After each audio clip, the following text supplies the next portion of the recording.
Hello, everybody. Welcome back in to the Big Ten Show, Wisconsin edition. This time, we are joined here with our guest, Rajeev, and my co-host, Sonny Verma, per usual. Sonny, how's it going today? It's going well. Looking forward to learning a little bit about my neighbors up north, Wisconsin. Yep, me too. And it's going to be a fun episode talking a little basketball and football. But, Rajeev, thank you very much for taking the time to join us. Do you want to go ahead and tell the people where they can find you and what's going on over there? Yeah, so I'm on Twitter. I'm at Rajeev Badgers. I'm the co-host of the Bucky Reports with my good friend Justin Julka, and a regular contributor on LockedOn Badgers with host Ryan Herrings. So yeah, it's been really fun, and we got the Big Ten, but the Bucky Report started earlier this season during football, and yeah, it's been fantastic. So I would appreciate anyone taking a listen. Yep, and links will be in the description to all of his work. So go ahead and check that out and show him a little support for hopping on and giving us some time. So let's get into a little bit of the basketball first. And Sonny, I know Sonny's an Illinois fan, so he's chomping at the bit with the basketball stuff. So go ahead, take it away, Sonny. Well, I mean, Rajeev, you guys were preseason number 5 in the Big Ten media rankings. I remember that because I remember Illinois being number 4. And, two of us, we've kind of overachieved thanks to Michigan State and Maryland kind of faltering at the beginning of the season.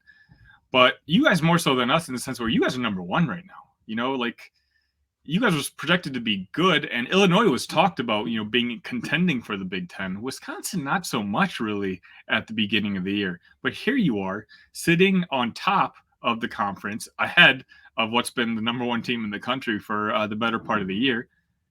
How? It's a question that a lot of Badger fans ask too, because it's been super fun to see. But yeah, we did not expect this. It's really about the new people. I mean, so we added AJ Storr from St. John's in the transfer portal, and then we had a great freshman class. And John Blackwell, freshman, has been really the star of that class. Been definitely the 6th man of the year. And for the first time in a while, we've got an influx of athleticism. And that's really been the difference. It's our scoring. We are a team that, as many people in the Big Ten know, we like to play slow games. We like to dog it out. We don't usually score more than 60, 65 points. Well, this year we're averaging close to 80. And it's been something that we haven't really seen since the Frank Kaminsky, Sam Decker days of 2014, 2015, when we went to back-to-back Final Four. So it's good to see this actual influx of that. Defensively, a bit of a question here and there, but really the number one thing is we used to have scoring droughts constantly. We don't have those anymore. We've got so many more avenues to score with AJ Storr and John Blackwell and Max Klesmit coming out of nowhere and having an amazing few games, and guys like Chucky Hepburn and Tyler Wall. We have so many experienced players that now, when you have all that experience plus an influx of athleticism and new guys coming on, we look much better than we even expected. And it's great. And we've got a long way to go. Purdue is a fantastic team. Illinois is a fantastic team. Do I think we're going to win the Big Ten? I don't really know, but I love the fact that we're on top. We're competing in every game, and it's great fun to watch, man. I mean, when your team is up there, I love the Big Ten. I love winning the conference. I think it's such an important thing, and I'm so happy to be on top right now. So, I mean, you just alluded to it, so I'm going to call you out on it. Like, can you guys win the Big Ten? If you had to guess, what script needs to be followed through the end of the season for Wisconsin to, not only finish ahead of Illinois, but more impressively, Purdue? Yeah, I mean, look, we played Purdue twice, and we're going to need to split we need to split that series. The last game of the year is actually at Purdue, so that's not ideal. But so the biggest thing is we have to keep up the offensive momentum, which I think we can do. With all the scores that we have, we're doing things that we did back in the Bo Ryan days of getting to the foul line and making more free throws than our opponents take. Our offensive efficiency is through the roof right now. So that has to be there. And of course, what Wisconsin always does, which is limit turnovers and limit fouls. On the other side, though, is defense, and that has been an issue lately. I mean, we just played Indiana this week, and they scored 79 points, and they didn't even look that good, and they put up 79 against us. Iowa scored a lot on us, so Northwestern has. But that's going to be really the key, is can we do enough defensively to win all these games? You guys both know a road game in the Big Ten is an extremely difficult task at all times. I mean, we just lost to Penn State this week, and we didn't play great. They just shot lights out, and which is going to happen. So we have to limit those few losses that we're probably going to have. And if we split against Purdue and we can keep the defensive pressure up a little bit and somehow maintain offensive efficiency, yeah, we can. I don't put it as something that's likely because let's face it, I mean, Purdue can just beat the doors off people. And when you have a guy like that with Zach Edey in the conference and with your big news of Shannon coming back, it definitely brings up some questions. Quick question, but like just kind of going off of what you said, with the pace of play being what it is and the efficiency, and it seems like getting off the slow starts lately. But overall, like y'all aren't the top in any category, but just across the board, just very effective. Top 5 in net rating, second to last in pace of play, as you mentioned, but 4th in free throw rate, 2nd in true shooting percentage, 4th in effective field goal range, tied for 3rd least turnover percentage. So what do you think do you think it's just the balance overall of those things and just being efficient, not and taking care of the ball, not shooting themselves in the foot? Do you think that's what's been able to get them on top? Or do you think any one of these things stand out as something that may, y'all thought may be an issue coming into the season that has turned out to be, a strength? I think it's really the collective nature of them all, because we're such an experienced team. We've got so many guys who've been with us for so many years. And you couple that with the one thing we were really missing, which last year was an athletic wing. And now with AJ Storr coming in, it kind of completes the package. It sounds a little cliche, like we literally got completed by having that guy. And now with new guys like Blackwell and Nolan Winter, our backup 5. So you put all that together and you've got this nice mix of experience and youth that it brings a different feel to what Wisconsin really is. And of course, when you talk about a guy like Gard, we have coaching consistency. We've had it for many years, and we have a principled way of playing. And if you continue to do that and you add these new athletes and scoring ability, it really is the recipe for us to kind of go back up to the top of the conference. I mean, we finished in the top 4 for like 15 years straight. And we've dropped a little bit. And obviously last year was one of the 2 years we missed the tournament in the last 23. But, so we want to get back up there. And this kind of is the recipe to do that. What do you, and looking at, the pace of play and the fact that, y'all are tied for bottom 4 and 3-point tendency, percentage of 3-pointers taken. Do you think that may become an issue in some games where, you get down double digits and then maybe come out of what makes y'all, efficient, what makes y'all really good, which is slowing everything down? Mm-hmm. Do you think that's going to hinder y'all coming up, or do you think that can be an issue coming up, or do they have can they turn it up when need be? I think more so this year than in years past, we can actually turn it up, because we don't just rely on a couple people to shoot the 3. I mean, last year it was Connor Esigian that was doing that and really being our sort of bell cow from the 3-point line. He is not even getting a lot of playing time right now. I mean, his playing time is slowly increasing, but that's because of the play of Blackwell and Max Klesmit, who has come out of nowhere the last 4 games. He's averaging 19.5 points in the last 4 games, and he's been incredible. And of course with Storr, and then with guys down low and Wall and Crowell, but Crowell can even shoot the 3 as well. So we have a lot of people that can do that. And in most years, Justin, I would say that no, we're not a team that can, when we get down, we can't really come back because of that pace. But this year it feels a little bit different. It feels like for the first time since 2015, we actually can compete with teams that are fast. Now we do struggle a little bit with athletic guards defensively, but we're there, we're close. Again, I don't know if we're actually going to do it, but I think that we feel more comfortable this year going into March than we have in years past for sure, just because of just the sheer number of weapons that we have. Now, I've been familiar with AJ Storr just because he was actually a Illini commit coming out of high school. And so I kind of followed him once he went to St. John's a little bit. But, the rest of Big Ten country may not really be like they've heard of him now. Obviously, him and Marcus Damask, in my opinion, have been the 2 most impactful newcomers into the conference. Tell us a little bit, give us a scouting report on AJ Storr and like what he is able to do that's kind of elevated the Badgers to first place. Yeah. So number one, it's sheer athleticism. He can do things with the ball that people that we specifically have not really had in the past. He can get his own shot. He can score. He can drive the lane really well. He knows how to get fouled too. He goes to the foul line quite often because he knows that if he can't actually score, at least he's going to get fouled. One of the issues we're seeing with him is shot selection. He does like the ball and he does like to shoot. And sometimes I wish he would make the extra pass rather than taking those shots, but he's got a lot of confidence. And when you have that, and you know that when you get the ball late in the shot clock, he's a guy that can make something happen. And if you look at last year and the year before, the only real option we had in late shot clock situations was going to Chucky Hepburn and him sometimes shooting a fadeaway three, and that being the best we could get. Well, now we have more options, and he really opens it up. With his movement off the ball, he spreads the floor, and that makes things a lot easier for other cutters and other shooters.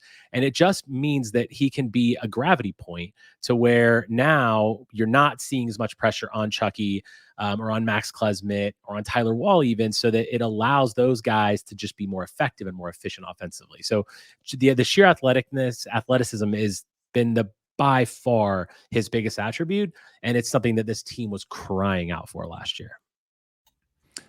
Yeah, I think you know, my question, just kind of wrapping that all you know, into one, is on the remaining schedule, you know, who do you think gives y'all the biggest matchup problems going forward, and who do you think, you know, Purdue obviously, but who do you think, you know, maybe a dark horse threat to win the Big Ten, and who do y'all think will give you the most trouble the rest of the way? Well, now that Shannon's back, and is he back fully now? I mean, is that Sonny? Is he 100% in? Yeah, well, essentially, he filed for a temporary restraining order, but the judge actually just gave him an injunction, meaning it's indefinite. So at this point, we can't suspend him for any sort of reason.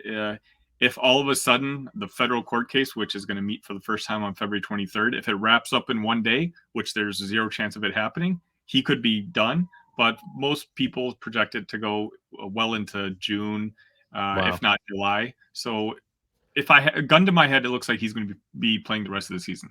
And so the answer to then the question, it becomes Illinois. And the reason is because Illinois' got athletes everywhere. I mean, whether it's Guerriere or Hawkins, I mean, Hawkins is a lot. That's a matchup nightmare for so many teams, including for us. And we don't really have the best rim protection, and with Crowell and Wall down low and Winter off the bench. And so any team that has a lot of athleticism like that is a huge threat to us. Now, Purdue, obviously Zach Edey is going to be a lot to deal with, but beyond that, I think we can defend them okay, depending on if we can find a way to control Zach Edey the way that Nebraska did. I mean, that's what we really need to do. But I think Illinois is definitely a team that scares me, just because you look at all five of those positions and those guys, they are athletes, and we're going to struggle there because if you can score in the paint, which we've allowed more of the past few games, for a minute there, we were really controlling that, and we were making people shoot from outside. Our issue was not closing out shooters. Well, recently it's been the ability to score inside, and I think Illinois can do that better than most. And so that's where my biggest concern really lies, other than, of course, Purdue, who's always just, you know, a matchup nightmare for everyone. I'm glad I didn't have to bait you into saying something about Nebraska. You know, hey, man, your team looks Finally. good. I think you guys are really, you're fun to watch, and you definitely gave us a scare. And I think that, you know, you're on the up, and I think that's good for you. Yeah, finally, it's been rough as a Husker basketball fan for sure. Let's talk about the guy on the sidelines, Greg Gard, a guy who, you know, for the most part seemed to run a pretty good program, but, you know, someone who some Badgers fans wanted to get rid of last year. You know, he's the former coach of the year in the conference. So, you know, he's a good coach by any, you know, measure. What are your feelings on him, and what's, you know, folks in Madison, what do they think about Greg Gard? Yeah, so there's definitely a lot of split people after last year. There was a huge portion of the fan base that was wanting to, you know, the hashtag fire Gard. And I was certainly one of the people that was behind him. You know, look, we haven't seen quite the tournament success that we had under Bo Ryan, and that's fine. But we just needed improvement. And yes, he went through a down spell last year. One of the questions was recruiting. And then all of a sudden, we got a really good class this year. We've got Daniel Freitag coming in next year, who we're really excited about. So as long as things keep moving in the right direction from a recruiting side, I think he's going to be around for the long haul. And I really do like him. Now, there are some questionable in-game decisions that I think that last year we looked at a lot, especially, like I said, late shot clock situations, late game situations, utilization of bench players and providing minutes to different kinds of people. There have been a few questions, but for the most part, Sonny, you're right. He is a good coach, and this team has performed really well over the years with him. And I think that it's time to take the next step. If we have an expectation at Wisconsin, and that's what Bo Ryan did for us, and we've had a lot of years of good success. So yeah, making the tournament is an absolute must. And so last year he missed it. This year, obviously we're going to make it this year. I mean, barring anything crazy happening. And that has to be a consistency thing. It's not about making the tournament every now and again. It's making the tournament every year. And then every now and again, being able to actually have some kind of a run. But, making it to the Sweet 16 this year, I think is a must for him. And as long as there's improvement and we're growing from a recruiting perspective, I think he's in for the long haul. I do like him. And I think we can win under him. We've won the Big Ten with him before. Certainly, we haven't gone to the Final Four, and I hope that happens under Greg Gard. And as long as the recruiting moves in the right direction, I think it will. And then one last thing before we transition over to football. What is your expectation rest of season? What does the end of the season look like? What is does Wisconsin win the Big Ten? How do you think they look in the tournament? Where are they seated? What do you think? Yeah, so I think we're probably going to finish second in the Big Ten, hopefully ahead of Sonny's team and likely behind Purdue. So I wonder what you guys think about this too. I think probably 5 wins will get it done this year in conference. 5 losses, sorry, 15-5 will probably get it done. So I don't know that we're going to be able to only lose a few more games the rest of the season, but I think we finished second. And then I'm really hoping for a solid Sweet 16 run. I think that's where I expect us to get. I think it's not out of the question for us to be a 2 or a 3 seed, depending on, how things go the rest of the way. And especially if we can add up some more quad 1 wins, which we already have a good amount. So if that happens, yeah, Sweet 16, I think is really the bare minimum. A lot of fans the last couple weeks have been thinking, okay, maybe we could make an Elite 8 or a Final Four run. And I think we do have the tools to potentially make that happen, but I do expect us to be a Sweet 16 team and then likely out. Well, since he asked Sonny, what's your projection? Well, I was going to ask Rajeev, when we only play once, Illinois, Wisconsin plays once. Is it in Madison or is it in Champaign? Do you know? It's in Champaign, I believe, but I'm going to look it up because I want to know. Because I should have looked it up before this. I think, with the return of Shannon, Illinois kind of has a little moxie to them right now. Of course you do. They got some veteran guys, much like Rajeev's talking about. It's not like last year's disaster where we just had a bunch of 4 or 5-star young kids who, just weren't ready to handle college basketball. Right now we have, whether it's super seniors or seniors, all knowing it's their last season in the NBA. They've all are in the NCAA, and they've bought the message from Brad Underwood. I think Illinois is probably going to finish second. We have Purdue the second to last game in Champaign, which is nice. It's going to be senior night, so the energy is going to be up for that. But I mean, respectfully, I'm going to swap Rajeev's prediction. Illinois finishes in second and Wisconsin third. Well, that's going to be a big week for you, Sonny, because the third to last game is when you come to Madison and you play. It's on March 2nd. That's right. I actually did know that. Yeah. That's Hell Week. Yeah. So that's going to be that'll basically likely that decides the conference. I mean, because then 2 games after that, the last game of the year we play at Purdue. So I mean that's going to be it's going to come down to March, which is great. That's fun and exciting. That'll be fun.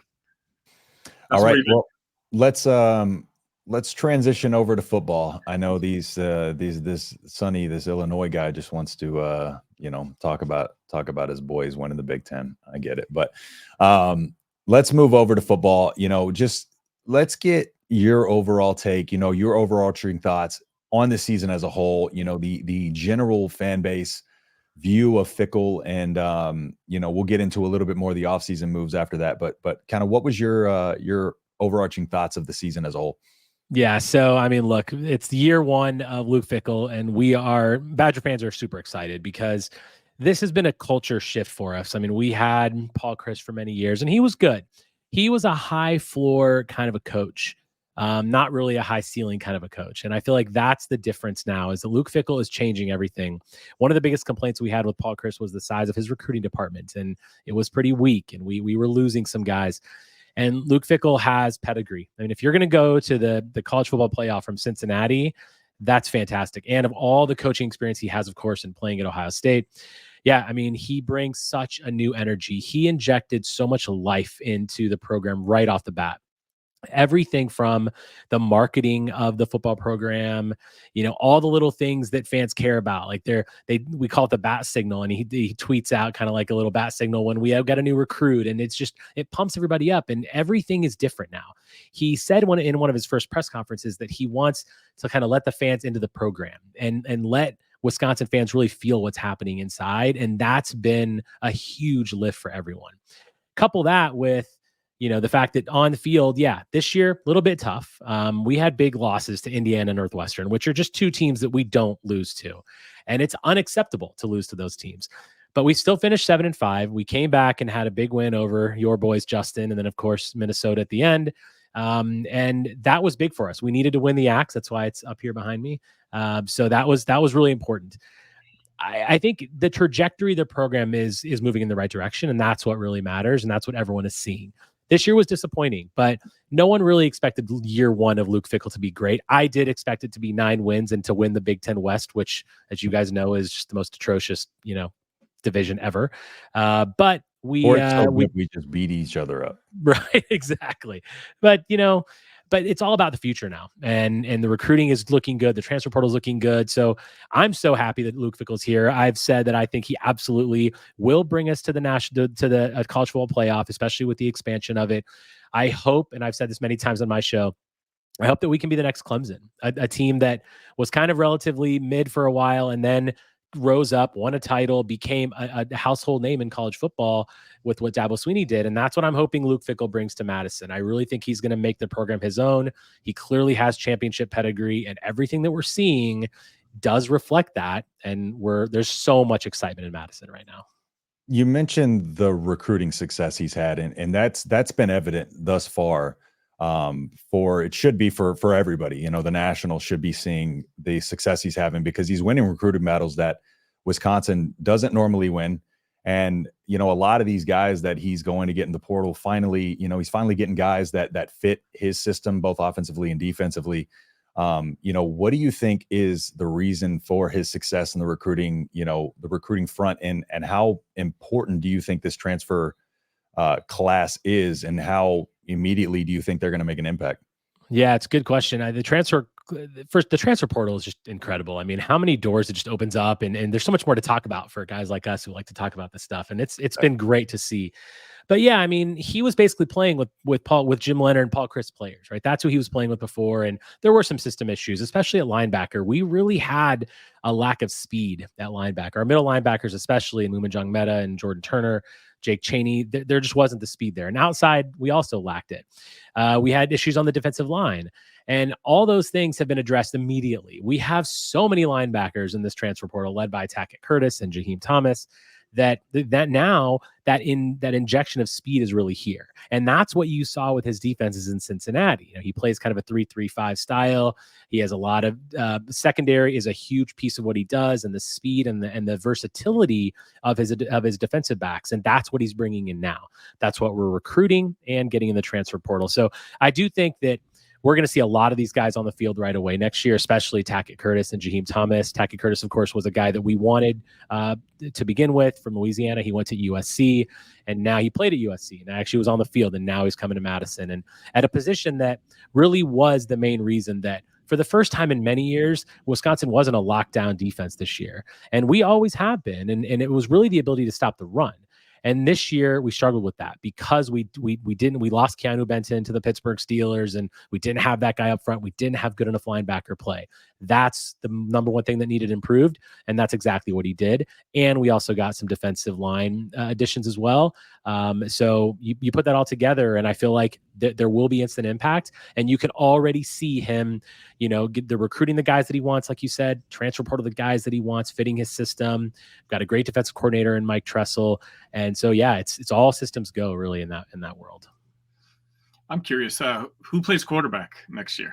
So transfer Tyler Van Dyke out of Miami. He's definitely going to be the starter. There was Braden Locke came in this year and played when Tanner Mordecai got hurt, and Mordecai obviously has played his last game in Madison. But yeah, we had to go out and get a transfer portal guy because we really don't have anyone. We got some good recruits, got some young guys, but we needed some experience, and that's Tyler Van Dyke, one of the more key additions for us. How is your NIL game?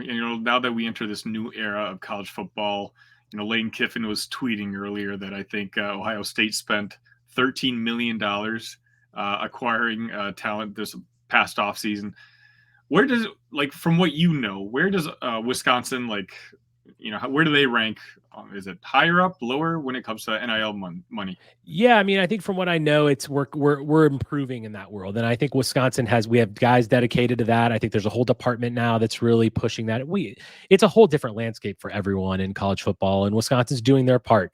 I don't think we're at the Ohio State, Michigan, Penn State level. We're not going to be, and that's a different level, and maybe we will eventually. And that's going to come with wins, and success on the field is going to turn into more NIL money, right? And better players there. So I think we're doing enough to get by, and we're doing enough to keep Luke Fickell's what he wants, and we're delivering on what he wants. How that will play out down the line, I mean, it remains to be seen, but we are improving our athletic facilities right now. So I think all those things kind of play into it. And that's one thing that we really appreciated about Luke Fickell. He, unlike Paul Christ, he knows like the youth and just kind of like this whole new culture shift that's coming in all of college sports. And he plays to that, right? He understands what these guys want and what means something to them and what's important to them. And he's providing it and giving it to them, not just staying in a particular system that it has to be so rigid. I mean, he's like I want to be not necessarily a player's coach, but he understands what these guys want. And in order to get these guys to come play, you've got to give in more than you have in the past and in various areas. And so he obviously has people around him that kind of push in that direction. But I think as far as NIL, yeah, I don't know exactly where we are, but I would say we're about middle of the pack and just under those kind of the conference big boys.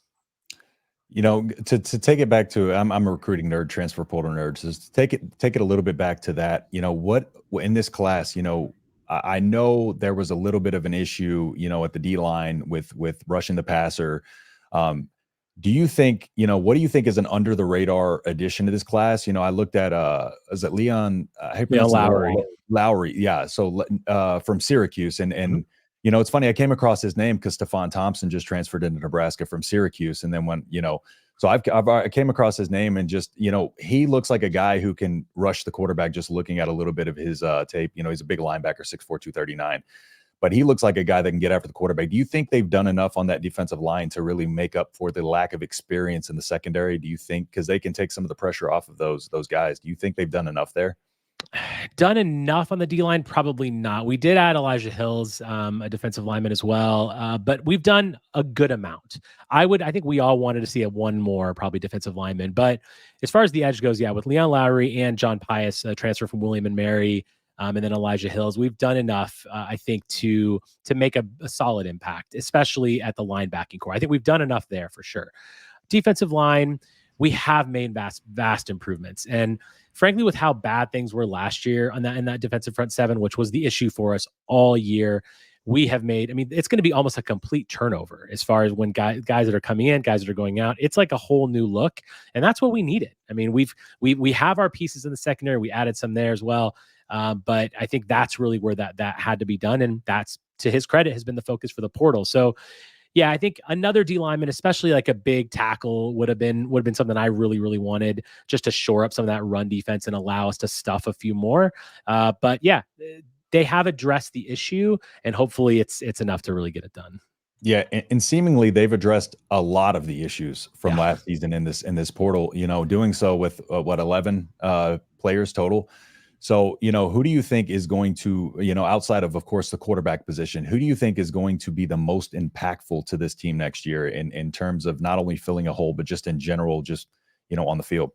Yeah, I mean, I would have to go with Tyler Van Dyke at quarterback just because he's the quarterback. But I think what he brings differently than what we had with Tanner Mordecai.